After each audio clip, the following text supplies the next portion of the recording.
Pretty cool. Welcome everyone to another episode of Mechanisms of Mentorship with your host, Rafael Testai, and my very special guest, Craig Ovens. This is his second episode. He is an industrial designer that stylizes products, but also makes them manufacturable. So Craig, welcome to the show for the second time. Thanks for having me again. All right.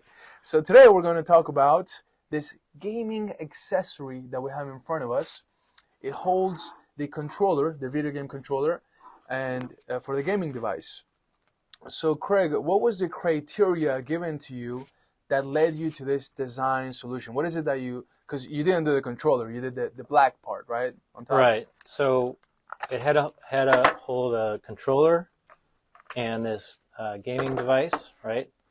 And it had to be adjustable. So what you're holding in your hands is what you actually designed? Right. Okay.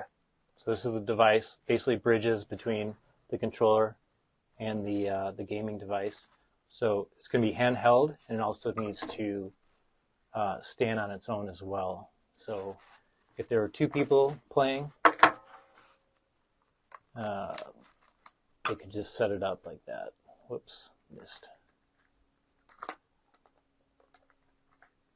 Okay, the other thing is that it cannot slide as well, so it kind of has to hold them in place. Be adjustable, tilt here, up and down, right? And then it's balanced. Oh, so you set it on the table and then you have the controller in your hands. If you had like two players, you could do that, right? So you're both looking at it, or one player. This has to snap in place, right? Oh, that's so satisfying, that little snap. And then be adjustable. So. Okay. So that was the criteria that was given to you. Yep.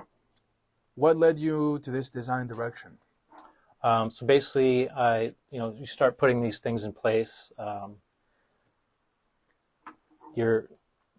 Obviously this distance is going to drive, this distance as well. There's a track here that this needs to fit in, so that's another driving factor. Having it fold up in place, right, and being able to store more compact. There's an exit here for a cable. There's an opening here for a charging port. And then we have a rubber base, just kind of an anti-friction thing here. So we start putting all these features together. The other thing is a hinge. So we had to source a hinge at a certain torque factor. Now Craig is going to show us in the model the cap that covers the hinge. He's going to click on it in blue. Yeah, so we didn't want the hinges exposed. Obviously, they have to be inserted this way, so that just shows the access to the hinge. And there, a little hinge pocket, little feature in there to keep the hinge from rotating. Beautiful.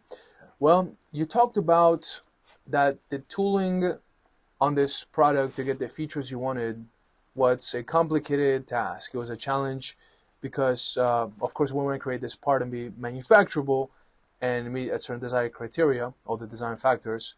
So a lot of tools pulling in different directions that you mentioned. We want to talk about that a little bit. Right, yeah, and that's based off mostly from having this needing to snap in. There's got to be an undercut here.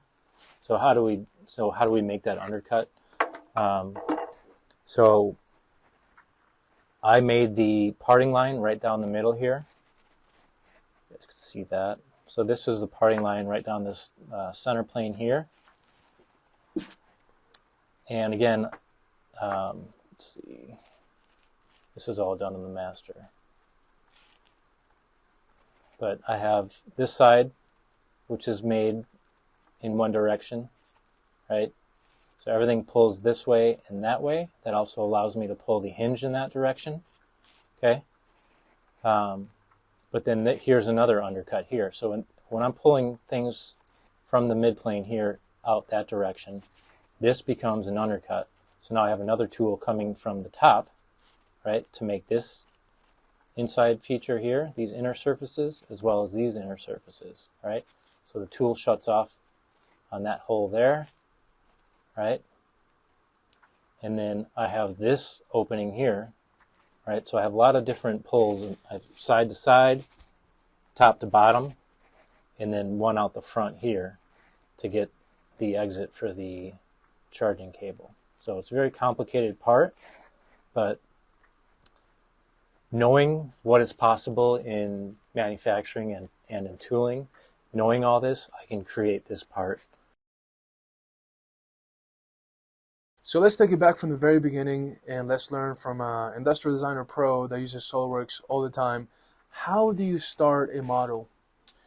So I want to start with the things that I already know that aren't going to change, and also things that will change. And I start laying them out in sketches.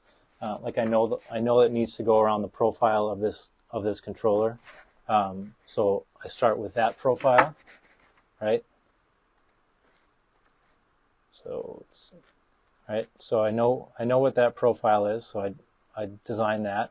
I know what the hinge profile. So I start I have all my basically my references up top here as in sketches, which I can use later to convert.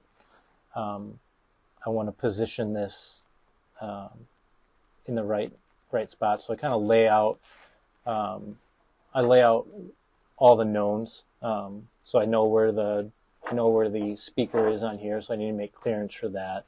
I know where the track is, what the distance is that. I have the profile of the hinge, and I know that I want this to fold up, and I want it to come down. Let's see, right? So I can change where I want this.